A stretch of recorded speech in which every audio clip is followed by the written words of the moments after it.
विरलै सुनिने वर्तमानका खुसी त पछि, विरलै सुनिने वर्तमानका खुसी त पछि सम्झनाका पाटा बन्दा रहेछन्। मेरा आत्मीय सोचमा रमाउने मेरा शब्द सपनामा पनि मलाई झुल्याउँदा रहेछन्। जीवनको अङ्गालोमा थामिएका मेरा सपनाहरू कहिलेकाहीँ छताछुल्ल गरी छरिदिन्छन्। जस्ता कि कुनै रचनाले यथार्थ बोकेको शब्दहरूले छरिएर कथा बुन्दछन्।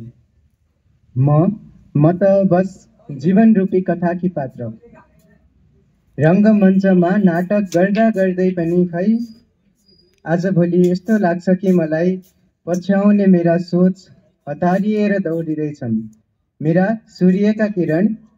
सूर्यका किरण मेरै निराशाका बादलले रमाउँदैछन्।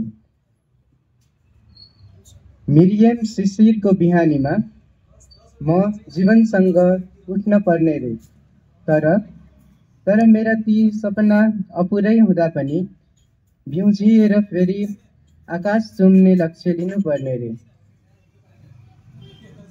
सायद सृष्टिको नियम मेरा पखेटा नबन्दिएको भए, सायद सृष्टिको नियममा मेरा पखेटा नबन्दिएको भए अपुरो भूतकाल र आर्मीय भविष्यलाई जोड्दा म बस्दिनँ होला।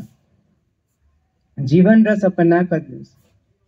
सपना कथा मात्र भए पनि म पात्र बन्थिनँ होला। कथा त धेरै लेखिए तर शब्दले समेट्न सकेनन्। पढ्न पनि धेरैले पढे तर म पात्र हुँ भन्न चाहेनन्।